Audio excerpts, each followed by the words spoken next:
दोस्तों, स्वागत है आपका e commerce talk YouTube channel में। दोस्तों, हम अपना जीएसटी रिटर्न का सीरीज पूरा कंप्लीट कर रहे हैं और आज के पार्ट में हम देखेंगे कि हम अपना जीएसटीआर 1 का जो फाइल है वो कैसे करते हैं जीएसटी के पोर्टल में। तो आज मैं स्टेप बाय स्टेप आपको बताऊंगा कि इससे पहले हमने जो एक्सेल शीट में जीएसटीआर 1 का रिपोर्ट बनाया और 3B का जो रिपोर्ट बनाया, उसमें हम आज देखेंगे कि जीएसटीआर 1 हम कैसे फाइल करेंगे जीएसटी के पोर्टल पर जाके। तो आपने कोई भी वीडियो अगर मिस किया है तो नीचे डिस्क्रिप्शन में आपको लिंक मिल जाएगा, आप जा करके उस पूरी कंप्लीट प्लेलिस्ट को एक्सेस कर सकते हैं। सो हेलो गाइज, आज के वीडियो में हम अब कंटिन्यू करेंगे अपना जीएसटी रिटर्न फाइल करना। तो यहाँ पर देख सकते हैं आपको जीएसटी के पोर्टल पे आना है, जो आपका लॉगिन आईडी और पासवर्ड है वो इंटर करना है आपको, और इंटर करने के बाद अपना यहाँ पे लॉगिन कर लेना। सो आपका जो डैशबोर्ड है कुछ इस तरह का दिखता है। तो यहाँ पर अभी हम क्योंकि ये क्वार्टरली फाइल होता है तो यहाँ पर दिसंबर में अब हमें फाइल करना है। यहाँ पर ड्यू डेट दिखा रहा है 13 और यहाँ पर ड्यू डेट दिखा रहा है आपका 24। तो अभी हम लोग इसको फिल करेंगे, और अगर आपका मंथली है तो आपको हर मंथ फिल करना है, सेम ही प्रोसेस है। तो चलिए हम लोग स्टार्ट करते हैं। तो यहाँ पर आपको देख सकते हैं कंटिन्यू टू डैशबोर्ड, इस पर आपको क्लिक करना है। सो गाइज, अब हमें क्या करना पड़ता है कि अब हमें यहाँ पर फिल रिटर्न पे क्लिक करना है। सो गाइज, यहाँ पर अब आप देख सकते हैं हमारे यहाँ जो मंथ है वो हमें सिलेक्ट करना पड़ेगा। तो हम क्वार्टर जो है थर्ड क्वार्टर का भर रहे हैं, तो और यहाँ पर हमें मंथ दिसंबर सेलेक्ट करना पड़ेगा, और यहाँ पर हमें सर्च पे क्लिक करना पड़ेगा। पर अब जब सर्च पे क्लिक करेंगे तो ये हमारा जीएसटीआर 1 है और ये जीएसटीआर 2 भी है, तो ये दोनों हमें फिल करना होता है। तो सबसे पहले हम जीएसटीआर 1 फिल कर लेते हैं, एंड देन मैं आपको सब एक एक करके टेबल बताता हूँ। तो फर्स्ट पहले यहाँ पर आप देख सकते हैं प्रिपेयर ऑनलाइन है, तो प्रिपेयर ऑनलाइन पे आपको क्लिक करना है। सो गाइज, यहाँ पर जब आप प्रिपेयर ऑनलाइन पे क्लिक करेंगे तो यहाँ पर आपको बहुत से टैब मिलेंगे, जैसे B2B इनवॉइसेस। तो हम लोग जो मेनली अमेजोन फ्लिपकार्ट पे सेल करते हैं वो हमारा B2C अदर्स जो है, इस कॉलम पे हमें इंटर करना होता है। तो B2C अदर्स पे आपको क्लिक करना है। B2C पे जब आप क्लिक करेंगे B2C अदर्स, तो यहाँ पर आपको देख सकते हैं ये कॉलम ओपन हो जाएगा B2C अदर्स, और यहाँ पर हमें ऐड रिकॉर्ड के ऊपर क्लिक करना है। तो गाइज, यहाँ पर ऐड रिकॉर्ड हो गया। अब इसमें ही हमारा काम होगा, जैसे पीओ पॉइंट ऑफ सेल आप जो देख रहे हैं, यहाँ पे हमें सिलेक्ट करना पड़ेगा। तो जैसे ये हमारा देखिए जीएसटीआर 1 का जो रिपोर्ट हमने बनाया था, ये रहा हमारा जीएसटीआर 1 का रिपोर्ट। और यहाँ पर आपने देखा था कि अलग अलग स्टेट में हमने कितना कितना का सप्लाई किया है, वो हमें यहाँ से पता चल जाता था। तो इसी रिपोर्ट से हम लोग को देख के फिल करना है। जैसे यहाँ पर आप देखिए जो पहला हमारा स्टेट है वो है अंडमान एंड निकोबार, ठीक है। लेकिन यहाँ पर दोस्तों एक मैंने यहाँ पर देखा था कि कुछ हम लोग का रॉन्ग हुआ था, तो मैं आपको वो बता देता हूँ कैसे सही करना है। क्योंकि कई बार क्या होता है कि बताता हूँ मैं आपको गलती कहाँ पे है। तो जैसे अगर आप देखेंगे तो यहाँ पर देखिए, यहाँ पे आपको समझ में नहीं आएगा, जीएसटीआर 3B में सही से समझ में आ जाएगा। तो देखिए यहाँ पर आपको कुछ स्टेट जो है ना 2 बार यहाँ पर आ गए हैं। जैसे मैं दिखाता हूँ आपको, जैसे ये अंडमान निकोबार है यहाँ पर, ठीक है। अंडमान निकोबार एक बार है, ठीक है, लेकिन कुछ स्टेट होंगे जो 2 बार आ गए होंगे। तो जैसे यहाँ पर देखिए आंध्र प्रदेश एक बार आ गया, एक बार यहाँ भी आ गया, लेकिन जीरो सप्लाई तो कोई प्रॉब्लम नहीं है, चल जाएगा। क्योंकि जब आप थोड़ा सा भी स्पेलिंग मिस्टेक करते हैं ना तो ये उसे दूसरे में डाल देता है, ठीक है। तो यहाँ पर देखिए कोई और है जो 2 बार आ गया। जैसे यहाँ पर देखिए चंडीगढ़ एक बार यहाँ पर आ गया है और एक बार यहाँ पर आ गया है चंडीगढ़। तो चंडीगढ़ हमारा 2 बार आ गया है। तो ऐसा इसलिए हुआ है क्योंकि देखिए एक बार हमने कैपिटल में है, एक बार हमारा यहाँ पर स्मॉल लेटर में है। और यहाँ पर जैसे जीजे, एक जीजे आ गया यहाँ पे। जीजे मेनली गुजरात है और गुजरात यहाँ भी आ गया है। तो इसे हमें ठीक करना पड़ेगा, करेक्ट कर लेंगे हम। और भी हम लोग देख लेते हैं कि कोई और तो नहीं है। झारखंड, केरला, महाराष्ट्र, मेघालय, नागालैंड, देख सकते हैं एक बार यहाँ पर न्यू दिल्ली है और कहीं पर दिल्ली भी जरूर होगा। तो देख सकते हैं यहाँ पर दिल्ली भी आ गया है। तो इससे भी हमें ठीक करना पड़ेगा, न्यू दिल्ली और दिल्ली को भी सही करना पड़ेगा, एक जगह करना पड़ेगा। उड़ीसा, पंजाब। सो इसे हम करेक्ट कर लेते हैं। तो पहला देख लेते हैं कहाँ पे है। पहला है हमारा अरुणाचल प्रदेश। तो हम यहाँ पर B2C में हमें जाना पड़ेगा और अरुणाचल प्रदेश को फिल्टर कर लेना होगा। तो हम यहाँ पर आते हैं B2C में, और B2C में आप देख सकते हैं डेस्टिनेशन जो है यहाँ पे, पहले आपको फिल्टर लगा लेना है। फिल्टर आपको पता ही कैसे लगाना है। यहाँ पे आप क्लिक करिएगा, तो जैसे यहाँ पे आप क्लिक करके यहाँ पे फिल्टर पे क्लिक कीजिए, फिल्टर लग जाएगा। डेस्टिनेशन में जाइए, अरुणाचल प्रदेश यहाँ पर सर्च कीजिए। पहले क्लीन करके सबको हटा दीजिए, और यहाँ पे अरुणाचल प्रदेश देख सकते हैं यहाँ पे है कैप्स लॉक। तो ये रहा हमारा अरुणाचल प्रदेश, इसे सिलेक्ट कीजिए, ओके कीजिए। तो देखिए यहाँ पर एक बिग अरुणाचल प्रदेश है, इसको आप क्या कीजिए, स्मॉल में कन्वर्ट कर दीजिए। कंट्रोल सी लाइए यहाँ पर और इसको यहाँ पर कंट्रोल भी कर दीजिए। तो वो एरर जो है हमारा अरुणाचल प्रदेश का चला जाएगा। यहाँ पर भी 3 और है, तो हम सबको छोटा वाला ही कर देते हैं। तो देखिए अब सब सेम हो गया, तो वो एरर हमारा वहाँ से चला जाएगा। तो GSTR1 में अगर हम आएँ तो देखिए यहाँ से हमारा बड़ा अरुणाचल प्रदेश जो है वो यहाँ पर भी देखिए, यहाँ पे ये कंप्लीट होगा, उसके बाद वो हो जाएगा ऑटोमेटिक। तो यहाँ से पहले हमें ये हटाना पड़ेगा, फ़िल्टर हटा देते हैं यहाँ से। डेस्टिनेशन में जो है हम सब सारे सेलेक्ट कर लेते हैं, सेलेक्ट ऑल और ओके कर लेते हैं। और अब हम GSTR3B में जाते हैं। तो देखिए अरुणाचल प्रदेश जो है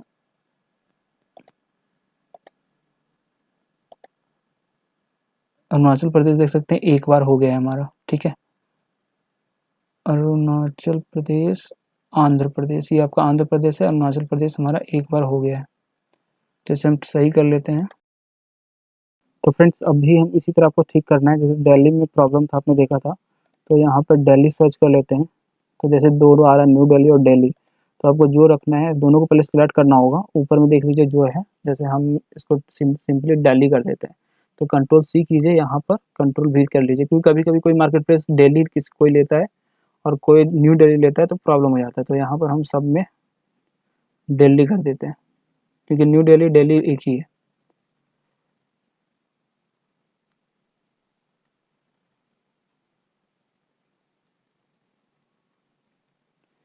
ये हमने दिल्ली कर दिया सब में, ठीक है। तो अब हमारा सारा क्या हो गया, दिल्ली हो गया। तो अब हमें प्रॉब्लम यहाँ पे नहीं देखने को मिलेगा। तो अब हमारा सारा यहाँ पे दिल्ली आ गया है। अब जैसे जीजे है यानी गुजरात है, और उधर भी वो गुजराती होगा। जीजे का मतलब गुजराती होता है। तो यहाँ पर हम आते हैं और यहाँ पर हम दिल्ली को हटाते हैं और जीजे सेलेक्ट करते हैं। जी यहाँ पर देंगे तो देखिए जीजे और गुजरात दोनों सेलेक्ट कर लीजिए, ओके कर दीजिए। तो जहाँ भी जीजे है उसे गुजरात हमें करना होगा। जैसे यहाँ पर देखिए गुजरात अलग से है और गुजरात यहाँ भी मतलब 3-3 स्पेलिंग हो रहा है। तो यहाँ पर हम पहले कंट्रोल सी करते हैं और जीजे को गुजरात में चेंज करते हैं कैपिटल में। और यहाँ पर देखिए कैपिटल और छोटा हो रहा है, तो ये प्रॉब्लम होगा, अलग अलग बन जाएगा। तो यहाँ से कंट्रोल सी कीजिए और इसको पूरा पेस्ट कर दीजिए यहाँ तक। तो ये हमारा गुजरात सारा हो गया, ठीक है। तो जीजे वाला यहाँ प्रॉब्लम हट गया होगा। तो देखिए यहाँ से जीजे जो हट गया, गुजरात आ गया। और देख सकते हैं किसमें प्रॉब्लम, हरियाणा, जम्मू, झारखंड, कर्नाटका, केरला, लद्दाख, मध्य प्रदेश, महाराष्ट्र, मणिपुर, मिजोरम, मणिपुर, नागालैंड, पंजाब, राजस्थान, सिक्किम, तमिलनाडु, तेलंगाना। तो आप देखिए दोस्तों किसी में प्रॉब्लम नहीं है, अमाउंट आपका वही रहेगा, कोई प्रॉब्लम नहीं होगा। तो अब हमारा क्या हो गया कि सारा स्टेट एक जैसा हो गया है, ठीक है। मतलब कोई भी स्टेट डुप्लीकेट यहाँ पर एंट्री नहीं है। तो ये GSTR1 में भी ऑटोमेटिक फाइल हो गया होगा। तो हम GSTR1 फाइल कर रहे थे, तो देखिए अंडमान पहला है हमारा, अंडमान एंड निकोबार। तो यहाँ पर आपको आना पड़ेगा POSO में, अंडमान एंड निकोबार सेलेक्ट करना पड़ेगा, टैक्सेबल वैल्यू। तो टैक्सेबल वैल्यू आपने कितना सप्लाई किया है यहाँ पे आपको चेक करना पड़ेगा। जैसे हमने चेक किया है, सेल किया है 356.25, 356.25। तो ये हमने सेल कर दिया। कितना परसेंट यहाँ पर है, 12%। तो ऑटोमेटिक ये ले लेगा, देख सकते हैं 4275। तो यहाँ पर आप चेक कर लीजिए 4275, ठीक है। अंडमान एंड निकोबार हमारा हो गया। अब अगला हमारा है आंध्र प्रदेश। तो अब आपको यहाँ पर आना है, इसको पहले आप सेव कर दीजिए। सेव करने के बाद फिर नेक्स्ट यहाँ पर आ जाएगा। तो यहाँ पर आप सेलेक्ट कीजिएगा अब आंध्र प्रदेश। आंध्र प्रदेश में हमने कितना का सेल किया है, आप देखिए आंध्र प्रदेश में 12% में हम 8191.08। तो ये हमने सेल किया है, 8191.08 हो गया। और ये कितने परसेंट में है, 12% में है। तो ये हमारा हो गया, टैक्सेबल अमाउंट आ गया 928.93, 928.93, 978.64 यहाँ पर है हमारा। और यहाँ पर हमारा 982 है हमारा, और वहाँ पर हमारा है 978। तो कहीं ना कहीं कुछ तो प्रॉब्लम है। Just a minute. So friends अब जैसे 4-5 रुपए का डिफरेंस आ रहा है, तो हो सकता है कैलकुलेशन में हमारा थोड़ा प्रॉब्लम हुआ हो, इसलिए ऐसा हुआ। तो थोड़ा अगर ज़्यादा बहुत ज़्यादा डिफरेंस है तो तब ना कहीं तो कुछ ना कुछ प्रॉब्लम है। पर थोड़े मोड़े में हम लोग का चल जाता है, उतना प्रॉब्लम नहीं आता है। तो इसमें 4 रुपये का ऊपर नीचे है। तो चल जाएगा। जैसे यहाँ 7-8 है और यहाँ पर 8-2 बता रहा है, ठीक है।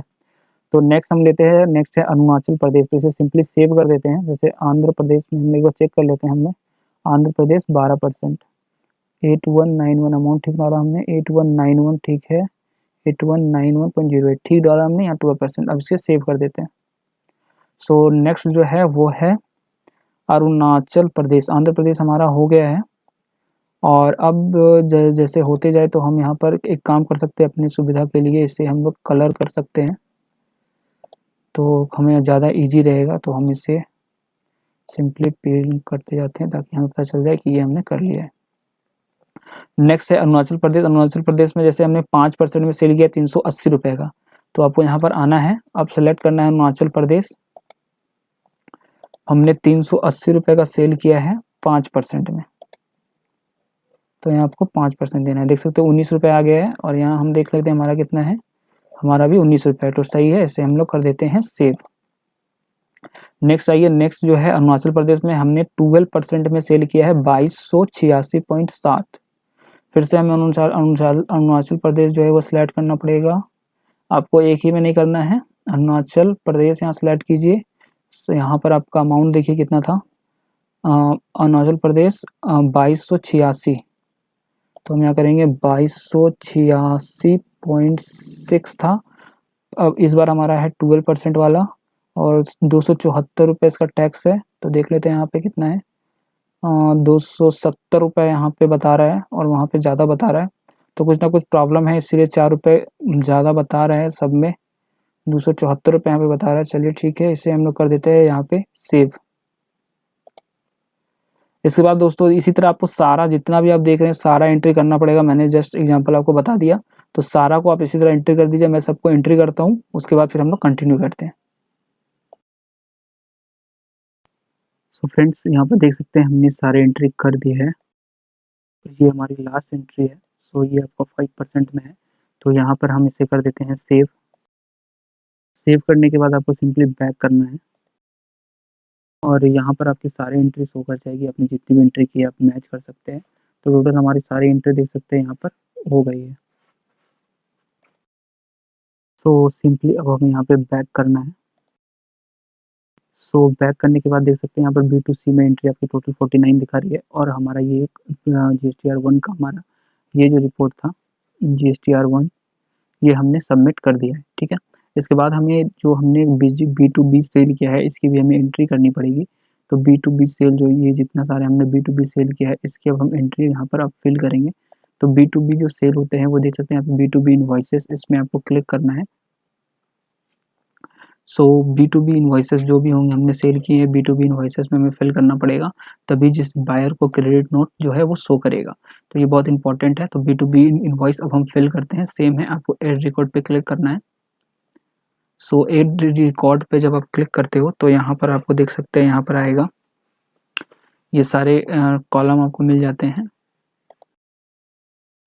सो गाइज अब हमें क्या करना है कि यहाँ पर सबसे पहले अपनी रिपोर्ट में हम आ जाते हैं। सबसे पहले देख लेते हैं जो फर्स्ट सेल है वो यहाँ पर है। सेकंड में तो GST नंबर शो नहीं कर रहा है, तो फर्स्ट सेल हमारा ये है, ये आपका GST नंबर है। तो Ctrl+C करते हैं और यहाँ पर हम आ जाते हैं GST नंबर पे। सबसे पहले यहाँ पे GST नंबर हम इनपुट करते हैं। तो यहाँ पर GST नंबर आने के बाद जैसे ही आप यहाँ पर GST नंबर इंटर करते हैं, यहाँ पर देखिए सप्लायर का जो भी जिसने परचेज किया उसका नेम आ जाएगा। इसके बाद आपको यहाँ इनवॉइस नंबर देना है, तो इनवॉइस नंबर आपको अमेज़न देता है। यहाँ पर हमने इनवॉइस नंबर जो है लिया था। ये हमारा GST नंबर, ये हमारा इनवॉइस नंबर है। इसे यहाँ से कॉपी कर लीजिए और ये हम यहाँ पे पेस्ट करेंगे। इनवॉइस डेट यहाँ पे आपको देना है, तो डेट आपको यहीं पे मिल जाता है। ये हमारा 6/10 का डेट है, तो हम यहाँ पर 6/10 ले लेते हैं। 6 अक्टूबर आ गया हमारा इनवॉइस। टोटल इनवॉइस वैल्यू यहाँ देना है आपको। ये हमारा टोटल इनवॉइस वैल्यू है 280, तो यहाँ पर हम दे देंगे 280 रुपये। और देन यहाँ पर आपको देना है कि कितने परसेंटेज में ये जो प्रोडक्ट है वो गया हुआ है। यहाँ पे आप परसेंटेज देखिए, यहाँ पे 12% वाले रेट में है, तो यहाँ पर आपको आना है 12% में। और यहाँ पर टैक्सेबल वैल्यू भरना है। तो यहाँ 12% में आप टैक्सेबल वैल्यू देख लीजिए कितना है, 250 रुपये है। तो यहाँ पर 250 रुपये भर दीजिए, तो ये 30 पे टोटल हो जाएगा। ये हमने बना लिया, बस इतना ही हमें इसमें डालना है। Point of supply automatic catch कर लेता है और यहाँ पर आप कर दीजिए सेव। तो सेव करने के बाद ये सेव हो गया है। इसी तरह हमारे पास जितने भी यहाँ पे बिल देख रहे हैं वो सारे बिल हमें एंटर करने पड़ेंगे। तो दूसरा जो बिल है वो मैं आपको दिखाता हूँ। तो सेकंड बिल है आपका ये है, इसमें जीएसटी नंबर शो कर रहा है, उसमें जीएसटी नंबर अमेजोन ने दिया ही नहीं। तो इसे हम यहाँ से कंट्रोल सी से कॉपी करते हैं और सिंपली यहाँ पर आपको जीएसटी नंबर देना है। तो ये मेरा सेव हुआ या नहीं मैं चेक कर लेता हूँ। ये एक बार बैक कर लेते हैं, वो देख लेते हैं सेव हुआ या नहीं। तो हाँ, ये बिल्कुल ही सेव हो गया है। One invoice. अब हम लोग यहाँ पर ऐड रिकॉर्ड कर लेते हैं और ऐड रिकॉर्ड के बाद आप नीचे स्क्रॉल कीजिए, यहाँ पर आपको जीएसटी नंबर जो हमने कॉपी किया वो पेस्ट कर देते हैं। तो देख सकते हैं यहाँ पर ऑटोमेटिक आ गया है। इनवॉइस नंबर हमें देना है, तो इनवॉइस नंबर ये हमारा रहा, ये है हमारा इनवॉइस नंबर। तो इसे हम यहाँ कंट्रोल से कॉपी करेंगे और यहाँ पर पेस्ट करेंगे। यहाँ पर आपको डेट देना है, तो डेट है आपका 20 अक्टूबर। तो यहाँ पर मैं डेट दे देता हूँ 20 अक्टूबर। इनवॉइस टोटल अमाउंट आपको यहाँ पे देना है। तो ये आपका इनवॉइस टोटल अमाउंट मुझे यहाँ मिल जाएगा। तो टोटल और इनवॉइस अमाउंट है 389। तो यहाँ हम फिल कर देंगे 389। उसके बाद आप नेक्स्ट कीजिए। यहाँ पर आपको देखना है कितने परसेंट में ये प्रोडक्ट सेल हुआ है। तो ये प्रोडक्ट सेल हुआ है, हमारा परसेंटेज जो है जीएसटी का वो है 12%। तो हम यहाँ ले लेंगे 12% में आएंगे। हमने गोवा हो गया, पोस्ट ऑफ सप्लाई। यहाँ पर देखिए 12% में आपको आना है और 12% में ये टैक्सेबल वैल्यू है 347.32। तो यहाँ लिखना है आपको 347.32। ये हमारा हो गया और इसे सिंपली सेव कर दीजिए। तो ये भी हमने सेव कर लिया। तो इस तरह जितना भी आपका B2B सेल है उसका सबका डेटा आपको देना पड़ेगा। तो यहाँ पर अब ये हमारा थर्ड वाला है, तो इसे भी एक और हम देख लेते हैं। तो कॉपी कर लेते हैं और ये हम यहाँ पर नीचे आ जाएंगे, यहाँ पर कंट्रोल A कंट्रोल V करेंगे तो ये ऑटोमेटिक आपका ले लेगा। और यहाँ पर आपको इनवॉइस नंबर देना है। तो यहाँ पर इनवॉइस नंबर आपको मिल जाता है, ये रहा इनवॉइस नंबर। और ये हम यहाँ करेंगे पेस्ट और इसके बाद आपको वैल्यू देना है टोटल अमाउंट। तो टोटल अमाउंट हमें यहाँ लास्ट में मिलेगा, ये है आपका 12% का। तो ये रहा हमारा। तो एक्चुअली ये तो गाइस देख सकते हैं ये जो प्रोडक्ट है एक्चुअली रिटर्न्स है माइनस में बता रहा है, तो इसे हम फिल नहीं करेंगे यहाँ पर। इसे हम इस वाले वैल्यू को हम फिल नहीं करेंगे, ठीक है, क्योंकि ये प्रोडक्ट तो हमारा जो है वो रिटर्न आ गया है। सो नेक्स्ट जो है वो हम यहाँ पे फिल करने वाले हैं। तो यहाँ पर हम आ जाते हैं, ये यहाँ से हम स्टार्ट करते हैं क्योंकि वो रिटर्न आ गया तो उसे हम फिल नहीं करेंगे क्योंकि वो हमारा रिटर्न आ गया है। तो नेक्स्ट हम यहाँ से स्टार्ट करते हैं, ये हमारा जीएसटी नंबर। तो इसे हमने यहाँ से कॉपी किया और इस जीएसटी नंबर को हम यहाँ पे पेस्ट करेंगे। तो सप्लायर का नाम ऑटोमेटिक यहाँ पर आ गया है, परचेजर का नाम। इसके बाद हम जो है इनवॉइस नंबर हमें देना है। तो इनवॉइस नंबर जो है हमारा ये रहा। तो ये हम यहाँ से इनवॉइस नंबर कॉपी कर लेंगे और ये इनवॉइस नंबर जो है हम यहाँ पर पेस्ट कर देंगे। यहाँ पर इनवॉइस डेट आपको देना है। तो इनवॉइस डेट हमारा 5 अक्टूबर। तो यहाँ से हम 5 अक्टूबर ले लेते हैं। तो ये हमारा 5 अक्टूबर हो गया। इनवॉइस वैल्यू आपको देना है। तो इनवॉइस वैल्यू जो है वो है हमारा, यहाँ से हमें मिल जाएगा इनवॉइस वैल्यू। तो इनवॉइस वैल्यू हमारा है 2000। तो इनवॉइस वैल्यू हम यहाँ डाल देते हैं 2000 एंड यहाँ पर हमें लेना पड़ेगा रेट क्या है इसका जीएसटी का। तो जीएसटी का रेट जो है वो 12% है। तो 12% में 1785.72, 12% में 1785.72 यहाँ हम फिल कर देते हैं। देख सकते हैं टैक्स ऑटोमेटिक 107 आ चुका है। तो 107 आ गया है और ये हमें यहाँ पर सिंपली इसे सेव कर देंगे। तो सिंपली इसी तरह आप अपने B2B सेल हैं वो सब आप सेव कर लीजिए। मैं यहाँ पर अभी जितने भी मेरे सेल हैं वो सेव करता हूँ, उसके बाद हम लोग आगे कंटिन्यू करते हैं। सो गाइस जब आप सारे डिटेल फिल कर लेंगे तो आपको सिंपली बैक करना है और हमने यहाँ पे सारे डिटेल फिल कर दिए हैं। अगर आपको क्रॉस चेक करना है तो आप नीचे यहाँ पर सारे एक एक डिटेल चेक कर सकते हैं। तो यहाँ पर सारा डिटेल हमारा हो गया है। फिर से हम यहाँ पर बैक करेंगे, तो बैक करने के बाद आपका ये डैशबोर्ड कुछ इस तरह का दिखेगा। देखिए हमने सारा डिटेल फिल कर दिया है। B2C सेल यहाँ पर फिल कर दिया 49, आपका हर एक स्टेट में बता दिया कितने परसेंट में हमने कितना सेल किया है। एंड यहाँ पर हमने B2B सेल बता दिया है कि हाँ बिजनेस कस्टमर को हमने कितना सेल किया है। तो ये हमारा बिजनेस कस्टमर का रिपोर्ट हमने यहाँ पे फिल कर दिया। एंड B2C का जो GSTR1 का जो रिपोर्ट है, GSTR1 ये हमने पूरा फिल कर दिया है। आपका ये स्टेट वाइज डाटा जो है पूरा फिल कर दिया है। तो ये हमने पूरा कंप्लीट कर लिया अपना GSTR1। और अब हम सिंपली इसे प्रोसेस करेंगे। तो प्रोसेस करने के लिए आपको सिंपली यहाँ पर क्या है, पहले तो करना पड़ेगा जनरेट GSTR1 समरी। तो इस पर आप क्लिक कर दिए जनरेट GSTR1 समरी। तो GSTR1 समरी हमारा जनरेट हो गया है। एक बार आप यहाँ से रिफ्रेश कर लीजिए। यहाँ पर देख सकते हैं मैसेज आ रहा है summary generation is in process. तो हमारा समरी जनरेट हो रहा है। 2 से 3 मिनट का टाइम लग जाएगा, 5 मिनट तक का भी टाइम लग जाता है। डिपेंड करता है कि आपने कितना डाटा दिया हुआ है। हमने फिर से रिफ्रेश किया तो समरी हमारा जनरेट हो गया है। तो यहाँ पर अब आपको क्या करना है, यहाँ पे आपको क्लिक करना है। सबमिट का बटन हाईलाइट हो जाएगा, तो सबमिट के बटन पे क्लिक कर दीजिए। तो यहाँ पर आपको बोलेगा प्रोसेस, तो यहाँ पर आपको प्रोसीड पे क्लिक कर देना है। तो हमारा जो सबमिट का रिक्वेस्ट वो चला गया है। एक बार आपको यहाँ पर रिफ्रेश करना है। तो रिफ्रेश करने के बाद आप नीचे स्क्रॉल कीजिए। तो यहाँ पर देखिए आपको फिल रिटर्न का ऑप्शन जो है वो हाईलाइट हो गया। तो आपको फिल रिटर्न के ऑप्शन पे क्लिक कर देना है। तो फिल रिटर्न के ऑप्शन पे जब आप क्लिक करेंगे तो आप आगे यहाँ पर आ जाएंगे। सो यहाँ पर अब आपको देखिए यहाँ पे आपको क्लिक करना है और यहाँ पर आपको अपने प्रोप्राइटर को सिलेक्ट करना है और उसके बाद submit with DSC, submit with EVC होगा। तो आपको सबमिट विद EVC करना है और आपके registered mobile number and mail में OTP जाएगा। तो वो OTP आपको यहाँ पे फिल करना है। सो हेलो गाइस, जैसे ही आप यहाँ पर जो भी OTP आया है वो आप यहाँ एंटर करते हैं और वेरीफाई पे क्लिक करते हैं, आपका GST का रिटर्न GSTR1 कंप्लीट हो जाएगा। सो वेरीफाई पे OTP जो भी आया वो आप एंटर कर दें और वेरीफाई पे जो है वो क्लिक कर दें। तो उसके बाद आपका जो रिटर्न है वो हो जाएगा। और अब हम लोग 3B जो है वो फाइल करना देखते हैं।